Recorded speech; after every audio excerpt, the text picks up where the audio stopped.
అందరికీ నమస్కారం అండి. నిన్న అసిస్టెంట్ కమిషనర్ శాంతి గారు పెట్టిన ప్రెస్ మీట్ చూశాను. తర్వాత ఈరోజు విజయసాయి రెడ్డి గారు రొమ్ము విరుచుకుంటూ పాపం మీడియా ఛానల్ని ఏకిపారేస్తున్న ప్రెస్ మీట్ చూశాను. ఫస్ట్ ఆఫ్ ఆల్ ఒక మహిళగా పాపం ఆవిడ బాధ, నాకు కూడా చాలా బాధ అనిపించింది ఆవిడని చూసి. ఒక మహిళకి అలాంటి పరిస్థితి రాకూడదు, ఒక మహిళగా నేనైతే చెప్పగలను. కానీ వీళ్ళిద్దరూ మర్చిపోతున్న విషయాలు ఏంటి అంటే, వీళ్ళిద్దరు ప్రెస్ మీట్లలోనూ తెలుగుదేశం పార్టీని, కూటమి పార్టీలని, అదేవిధంగా మీడియాని పాపం వాళ్ళేదో ఈ కథంతా వడ్డించి వార్చినట్లు, వాళ్ళేదో చేసినట్లు మాట్లాడారు. కానీ అసలు ఇదంతా ఎక్కడ మొదలైంది? ఇది మొదలైంది శాంతి గారి భర్త దగ్గర నుంచి.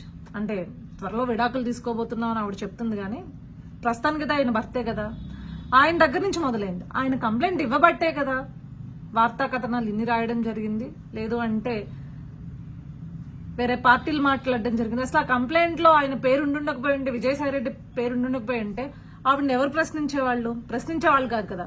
సో మీడియా పైన ఈ రకంగా పాపం ఆయన అంతా రొమ్ము విరుచుకుని పడుతుంటే, అసలు మీరు ఇద్దరు కూడా పెట్టిన ప్రెస్ మీట్ లో ఎవరి గురించి మాట్లాడాలి? ముందు ఆ వ్యక్తి ఎందుకు పెట్టాడు, ఆ వ్యక్తి పరిస్థితి ఏంటి, దేని గురించి పెట్టండి, ఆయన దగ్గర ఉన్న ఆధారాలు ఏంటి? మీ పైన ఆరోపణ చేశాడు కదా, సొంత మీ ఇంట్లో వాళ్లే కదా, అతను మీ భర్తే కదా ఆరోపణ చేసింది. సో ఆరోపణ చేసినప్పుడు అతను ఎవరో సుభాష్ అంటున్నాడు, విజయసాయి రెడ్డి గారు అంటున్నారు. సో ఆరోపణ చేసినప్పుడు నిరూపణ చేసుకోవాల్సింది మీరే కదా, ఎందుకంటే ఇది బయటకు వచ్చే ఆరోపణలు అయినాయి కాబట్టి, అంటే ఒక కేసు ఫైల్ అయింది కాబట్టి నిరూపణ చేసుకోవాల్సింది ఎవరు? మీరే కదా. సో దాని గురించి మాట్లాడాలి కదా. సో మీరు నిజంగా సచ్చీలు అయి ఉండుంటే, స్వచ్ఛంగా ఉండుంటే మీరు ఏం చేయాలి? DNA టెస్ట్కి మేము రెడీ అని చెప్పేసి అనాలి. కానీ ఇద్దరు ఆ మాట మాట్లాడిన పరిస్థితి అయితే నాకు కనిపించలేదు. ఇంకొక విషయం మాట్లాడుకోవాలి మనం. ఆవిడేమంటోంది, నాకు ఫ్రీడమ్ ఆఫ్ స్పీచ్ లేదా, ఫ్రీడమ్ ఆఫ్ ఎక్స్ప్రెషన్ లేదా, సో ఏంటి ఇది అని చెప్పేసి ఆవిడ అడుగుతుంది. అమ్మ, you are a gazetted officer, నువ్వే చెప్తున్నావు అది. సో నువ్వు అట్లాంటి ఆఫీసర్ అయినప్పుడు నువ్వు ఏ రకంగా వ్యక్తి పూజ లేకపోతే వేరే పార్టీలకు పూజ చేస్తావు? నువ్వు ప్రతి కమెంట్స్ లో, అంటే కమెంట్స్ లో నువ్వు ఒక ఉద్యమమే చేసావమ్మా, నాకు అర్థం కాలేదు. నాకు తెలిసి ఏ గవర్నమెంట్ ఎంప్లాయీస్ పార్టీ సైడ్స్ అంత ఓపెన్ గా తీసుకోరు, కానీ నువ్వేం రాసావు? విజయసాయి రెడ్డి గారు ఇంకా మరి ఆ వైఎస్ఆర్సీపీ పార్టీలో ఏ నాయకుల కింద రాయలేదు, లేకపోతే వైఎస్ఆర్సీపీ పార్టీకి ఒఫీషియల్ పేజెస్ ఉంటే వాటి కింద కూడా ఏమీ రాయలేదు. నువ్వు దేని కింద రాసావు? కేవలం విజయసాయి రెడ్డి గారి అకౌంట్ కింద మాత్రమే ఏమని రాసావు?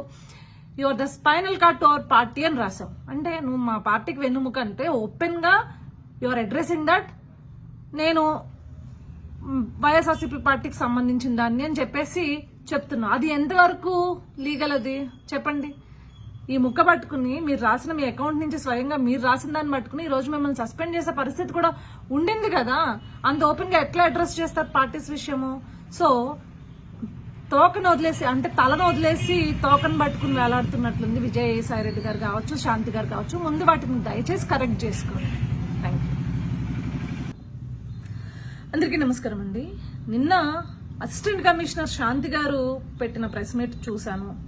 తర్వాత ఈరోజు విజయసాయి రెడ్డి గారు రొమ్ము విరుచుకుంటూ పాపం మీడియా ఛానల్ని ఏకిపారేస్తున్న ప్రెస్ మీట్ చూశాను. ఫస్ట్ ఆఫ్ ఆల్ ఒక మహిళగా పాపం ఆవిడ బాధ, నాకు కూడా చాలా బాధ అనిపించింది ఆవిడని చూసి.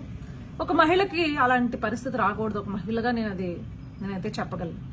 కానీ వీళ్ళిద్దరూ మర్చిపోతున్న విషయాలు ఏంటి అంటే, వీళ్ళిద్దరు ప్రెస్ మీట్లలోనూ తెలుగుదేశం పార్టీని, కూటమి పార్టీలని, అదేవిధంగా మీడియాని పాపం వాళ్ళేదో ఈ కథంతా వడ్డించి వార్చినట్లు, వాళ్ళేదో చేసినట్లు మాట్లాడారు. కానీ అసలు ఇదంతా ఎక్కడ మొదలైంది? ఇది మొదలైంది శాంతి గారి భర్త దగ్గర నుంచి. అంటే త్వరలో విడాకులు తీసుకోబోతున్నాం అని ఆవిడ చెప్తుంది, కానీ ప్రస్తుతానికి ఆయన భర్తే కదా, ఆయన దగ్గర నుంచి మొదలైంది. ఆయన కంప్లైంట్ ఇవ్వబట్టే కదా వార్తా కథనాలు ఇన్ని రాయడం జరిగింది, లేదు అంటే వేరే పార్టీలు మాట్లాడడం జరిగింది. అసలు ఆ కంప్లైంట్ లో ఆయన పేరు ఉండుండకపోయి ఉంటే, విజయసాయి రెడ్డి పేరు ఉండుండకపోయి ఉంటే ఆవిడని ఎవరు ప్రశ్నించేవాళ్ళు కాదు కదా. సో మీడియా పైన ఈ రకంగా పాపం ఆయన అంతా రొమ్ము విరుచుకుని పడుతుంటే, అసలు మీరు ఇద్దరు కూడా పెట్టిన ప్రెస్ మీట్ లో ఎవరి గురించి మాట్లాడాలి? ముందు ఆ వ్యక్తి ఎందుకు పెట్టాడు, ఆ వ్యక్తి పరిస్థితి ఏంటి, దేని గురించి పెట్టండి, ఆయన దగ్గర ఉన్న ఆధారాలు ఏంటి? మీ పైన ఆరోపణ చేశాడు కదా, సొంత మీ ఇంట్లో వాళ్లే కదా, అతను మీ భర్తే కదా ఆరోపణ చేసింది. సో ఆరోపణ చేసినప్పుడు అతను ఎవరో సుభాష్ అంటున్నాడు, విజయసాయి రెడ్డి గారు అంటున్నారు. సో ఆరోపణ చేసినప్పుడు నిరూపణ చేసుకోవాల్సింది మీరే కదా. ఎందుకంటే ఇది బయటకు వచ్చే ఆరోపణలు అయినాయి కాబట్టి, అంటే ఒక కేసు ఫైల్ అయింది కాబట్టి నిరూపణ చేసుకోవాల్సింది ఎవరు? మీరే కదా. సో దాని గురించి మాట్లాడాలి కదా. సో మీరు నిజంగా సచ్చీలు అయి ఉండుంటే, స్వచ్ఛంగా ఉండుంటే మీరు ఏం చేయాలి? DNA టెస్ట్కి మేము రెడీ అని చెప్పేసి అనాలి. కానీ ఇద్దరు ఆ మాట మాట్లాడిన పరిస్థితి అయితే నాకు కనిపించలేదు. ఇంకొక విషయం మాట్లాడుకోవాలి మనం. ఆవిడేమంటోంది, నాకు ఫ్రీడమ్ ఆఫ్ స్పీచ్ లేదా, ఫ్రీడమ్ ఆఫ్ ఎక్స్ప్రెషన్ లేదా, సో ఏంటి ఇది అని చెప్పేసి ఆవిడ అడుగుతుంది. అమ్మ, you are a gazetted officer, నువ్వే చెప్తున్నావు అది. సో నువ్వు అట్లాంటి ఆఫీసర్ అయినప్పుడు నువ్వు ఏ రకంగా వ్యక్తి పూజ లేకపోతే వేరే పార్టీలకు పూజ చేస్తావు? నువ్వు ప్రతి కమెంట్స్ లో, అంటే కమెంట్స్ లో నువ్వు ఒక ఉద్యమమే చేసావమ్మా, నాకు అర్థం కాలేదు. నాకు తెలిసి ఏ గవర్నమెంట్ ఎంప్లాయీస్ పార్టీ సైడ్స్ అంత ఓపెన్ గా తీసుకోరు. కానీ నువ్వేం రాసావు? విజయసాయి రెడ్డి గారు ఇంకా మరి ఆ వైఎస్ఆర్సీపీ పార్టీలో ఏ నాయకుల కింద రాయలేదు, లేకపోతే వైఎస్ఆర్సీపీ పార్టీకి ఒఫీషియల్ పేజెస్ ఉంటే వాటి కింద కూడా ఏమీ రాయలేదు. నువ్వు దేని కింద రాసావు? కేవలం విజయసాయి రెడ్డి గారి అకౌంట్ కింద మాత్రమే ఏమని రాసావు? You are the spinal cord to our party అని రాసావు. అంటే నువ్వు మా పార్టీకి వెన్నుముక అంటే ఓపెన్ గా యు ఆర్ అడ్రెసింగ్ దట్ నేను వైఎస్ఆర్సీపీ పార్టీకి సంబంధించిన దాన్ని అని చెప్పేసి చెప్తున్నా. అది ఎంతవరకు లీగల్? అది చెప్పండి. ఈ ముక్క పట్టుకుని మీరు రాసిన మీ అకౌంట్ నుంచి స్వయంగా మీరు రాసిన దాన్ని పట్టుకుని ఈ రోజు మిమ్మల్ని సస్పెండ్ చేసే పరిస్థితి కూడా ఉండింది కదా. అంత ఓపెన్ గా ఎట్లా అడ్రస్ చేస్తారు పార్టీస్ విషయము?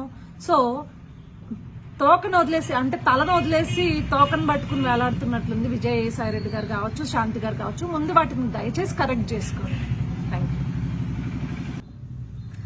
అందరికీ నమస్కారం అండి. నిన్న అసిస్టెంట్ కమిషనర్ శాంతి గారు పెట్టిన ప్రెస్ మీట్ చూశాను. తర్వాత ఈరోజు విజయసాయి రెడ్డి గారు రొమ్ము విరుచుకుంటూ పాపం మీడియా ఛానల్ని ఏకిపారేస్తున్న ప్రెస్ మీట్ చూశాను.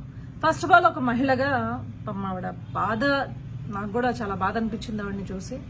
ఒక మహిళకి అలాంటి పరిస్థితి రాకూడదు, ఒక మహిళగా నేనైతే చెప్పగలను. కానీ వీళ్ళిద్దరూ మర్చిపోతున్న విషయాలు ఏంటి అంటే, వీళ్ళిద్దరు ప్రెస్ మీట్లలోనూ తెలుగుదేశం పార్టీని, కూటమి పార్టీలని, అదేవిధంగా మీడియాల్ని పాపం వాళ్ళేదో ఈ కథంతా వడ్డించి వార్చినట్లు, వాళ్ళేదో చేసినట్లు మాట్లాడారు. కానీ అసలు ఇదంతా ఎక్కడ మొదలైంది? ఇది మొదలైంది శాంతి గారి భర్త దగ్గర నుంచి. అంటే త్వరలో విడాకులు తీసుకోబోతున్నావు అని ఆవిడ చెప్తుంది, కానీ ప్రస్తుతానికి ఆయన భర్తే కదా. ఆయన దగ్గర నుంచి మొదలైంది. ఆయన కంప్లైంట్ ఇవ్వబట్టే కదా వార్తా కథనాలు ఇన్ని రాయడం జరిగింది. లేదు అంటే వేరే పార్టీలు మాట్లాడడం జరిగింది. అసలు ఆ కంప్లైంట్ లో ఆయన పేరు ఉండుండకపోయి ఉంటే, విజయసాయి రెడ్డి పేరు ఉండుండకపోయి ఉంటే ఆవిడని ఎవరు ప్రశ్నించేవాళ్ళు కాదు కదా. సో మీడియా పైన ఈ రకంగా పాపం ఆయన అంతా రొమ్ము విరుచుకుని పడుతుంటే, అసలు మీరు ఇద్దరు కూడా పెట్టిన ప్రెస్ మీట్ లో ఎవరి గురించి మాట్లాడాలి? ముందు ఆ వ్యక్తి ఎందుకు పెట్టాడు, ఆ వ్యక్తి పరిస్థితి ఏంటి, దేని గురించి పెట్టాడు, ఆయన దగ్గర ఉన్న ఆధారాలు ఏంటి? మీ పైన ఆరోపణ చేశాడు కదా, సొంత మీ ఇంట్లో వాళ్లే కదా, అతను మీ భర్తే కదా ఆరోపణ చేసింది. సో ఆరోపణ చేసినప్పుడు అతను ఎవరో సుభాష్ అంటున్నాడు, విజయసాయి రెడ్డి గారు అంటున్నారు. సో ఆరోపణ చేసినప్పుడు నిరూపణ చేసుకోవాల్సింది మీరే కదా. ఎందుకంటే ఇది బయటకు వచ్చే ఆరోపణలు అయినాయి కాబట్టి, అంటే ఒక కేసు ఫైల్ అయింది కాబట్టి నిరూపణ చేసుకోవాల్సింది ఎవరు? మీరే కదా.